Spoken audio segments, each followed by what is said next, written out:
જો 40 પુરુષોએ આઈપીએસ મહિલા સાથે કેવું વર્તન કર્યું, તો આ બધી જ વાતની શરૂઆત થાય છે હૈદરાબાદથી, જ્યાં મોડી રાતના 12 વાગી રહ્યા હતા અને આ મહિલા ત્યાં ઊભી હતી, પણ ફક્ત ને ફક્ત એકલી હતી.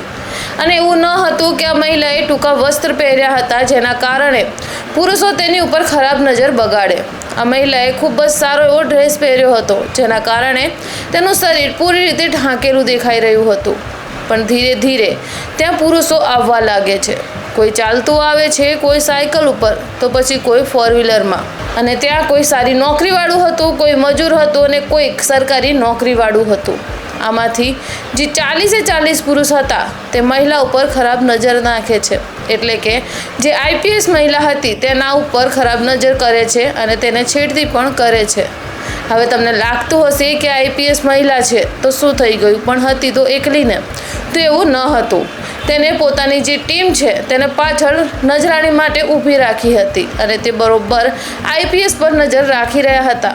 અને તે આઈપીએસ મહિલા એ જોવા માંગી રહી હતી કે આ હૈદરાબાદ છોકરીઓ અને મહિલાઓ માટે કેટલું સેફ છે. જો રાત્રિના સમયે છોકરી કે પછી મહિલા એકલી જતી હોય તો તે કેટલી સુરક્ષિત છે.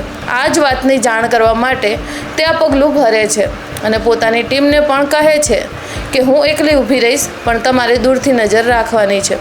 જો કોઈ પણ મને સંકેત દેખાશે કે તમને આપું તો તમારે તરત જ ત્યાં એક્શન માટે આવવાનું રહેશે. હવે આ જે આઈપીએસ મહિલા હતી તેને ત્યાં ઊભેલા લોકોએ ખરાબ ટિપ્પણી કરી હતી, ખરાબ નજરે જોયું પણ હતું અને સાથે છેડતી પણ કરી હતી. અને આ જ ગુનામાં તે 40 પુરુષની ધરપકડ કરવામાં આવી છે અને હાલ તેમના ઉપર કાર્યવાહી પણ ચાલુ છે. જો આ જ રીતે બધા જ છોકરીઓ વિશે વિચારવા લાગે તો ક્યાંય છોકરીઓ સાથે દુર્ઘટના નહીં બને. તે બિલકુલ સેફ રહેશે અને ખુદને સુરક્ષિત મહેસૂસ પણ કરી શકશે.